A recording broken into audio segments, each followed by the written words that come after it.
लाल सागर पर हूथियों के हमले और दुनिया पर पड़ता इसका असर। अगर लाल सागर में जहाजों पर ऐसे ही हमले होते रहे तो क्या होगा इसका असर। इस सवाल का जवाब हर कोई जानना चाहता है, क्योंकि हमास इजराइल की जंग के बाद से ही लाल सागर में समुद्री रास्तों से आवाजाही कर रही दुनिया की सबसे बड़ी शिपिंग कंपनियों पर हूथियों के हमले हुए हैं, जिसके बाद कुछ कंपनियों ने अपने जहाजों के रास्ते बदलने का फैसला किया है। कंपनियों के इन फैसलों का वैश्विक सप्लाई चेन पर गंभीर असर हो सकता है। दरअसल गाजा पर इजराइल के हमलों में अभी तक 22,000 से ज्यादा लोग मारे जा चुके हैं और अब भी इजराइल गाजा पर लगातार हमले कर रहा है, जिसमें रोज गाजा के मासूम बच्चे, औरतें और वहां के लोगों को मारा जा रहा है। लेकिन दुनिया के देशों का इस नरसंहार पर चुप रहना दिखाता है कि गाजा पर हो रहे हमलों में वो कैसे लोग तमाशा देख रहे हैं और नरसंहार में इजराइल का साथ दे रहे हैं। लेकिन यमन के हूथियों ने नेतन्याहू के नरसंहार पर उसे चेतावनी देते हुए कहा कि लाल सागर से इजराइल की तरफ जाने वाले किसी भी जहाज को वो इजराइल नहीं पहुंचने देंगे। इजराइल जाने वाले जहाजों पर हूथी लगातार हमले कर रहे हैं, जिसकी वजह से दुनिया की सबसे बड़ी शिपिंग कंपनियों ने अपने रास्ते बदल लिए हैं। उन्होंने लाल सागर की जगह दूसरे रास्ते तलाशने शुरू कर दिए हैं, लेकिन लाल सागर की जगह दूसरे रास्तों से होकर शिपिंग जहाज को भेजना भारी भी पड़ रहा है। हूथियों के लगातार हमलों की वजह से बड़ी शिपिंग कंपनियों के जहाज लाल सागर से न होकर अफ्रीका के केप ऑफ गुड होप से होते हुए गुजर रहे हैं। बड़ी शिपिंग कंपनियों ने अपना रास्ता तो बदल लिया है, लेकिन लाल सागर का अपना रास्ता छोड़कर दूसरा रास्ता अपनाने से माल पहुंचने में 10 दिन की देरी हो सकती है। इसका आर्थिक असर भी कंपनी पे पड़ेगा, जिसकी वजह से कंपनी को ज्यादा डॉलर खर्च करने पड़ेंगे।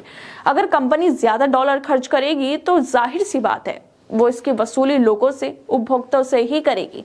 साथ ही ये डर भी जताया जा रहा है कि सप्लाई चेन में रुकावट आना जारी रहा तो कच्चे तेल की कीमतें भी बढ़ सकती हैं, जिसका असर वैश्विक सप्लाई चेन पर भी पड़ सकता है। चीजें महंगी हो सकती हैं, सामान को पहुंचने में देरी हो सकती है। हालांकि ये भी माना गया है, ये साफ तौर पे नहीं कहा जा सकता कि हूथियों ने जिन जहाजों पर हमले किए हैं वो सभी असल में इजराइल ही जा रहे थे। लेकिन हूथियों के हमलों को रोकने के लिए अमेरिका ने कई देशों से मदद मांगी है, ताकि इजराइल या फिर दूसरे देशों की तरफ जाने वाले जहाज ठीक तरीके से जा सकें। लेकिन देखने वाली बात यह है दोस्तों, अमेरिका जो कि हूथी हमले से इतना परेशान हो गया है कि हूथियों पर हमले करने की योजना बना रहा है, लेकिन यही अमेरिका इजराइल को रोकने का काम क्यों नहीं करता? क्यों इजराइल को अमेरिका की तरफ से चेतावनी नहीं दी जा रही है? क्यों अमेरिका बाकी लोगों से मदद नहीं मांग रहा कि गाजा पर हमले बंद किए जाएं? कितना विरोधाभास है इन बातों में। क्या अमेरिका हूथियों के हमले को पर मदद मांग रहा है, चेतावनी दे रहा है, लेकिन यही अमेरिका इजराइल को चुनौती नहीं दे पा रहा है। अगर गाजा पर इजराइल के हमले बंद हो जाएंगे तो हूथी हमले खुद ही बंद कर देंगे। फिर क्यों इजराइल पर कार्रवाई नहीं की जा रही है? आखिर क्या वजह है कि खुद को सुपर पावर कहने वाला अमेरिका इजराइल के सामने चुपचाप खड़ा है? आखिर ऐसा क्या है इजराइल और अमेरिका के बीच में जिसे अमेरिका छुपा रहा है? खैर, इजराइल लगातार गाजा पर हमले कर रहा है और उसके हमलों का असर पूरी दुनिया को झेलना पड़ रहा है। लाल सागर में बड़ी कंपनियां, शिपिंग कंपनियां जो हैं वो जहाज नहीं भेज रही हैं, जिसकी वजह से दुनिया के लोगों को महंगाई की मार झेलनी पड़ सकती है।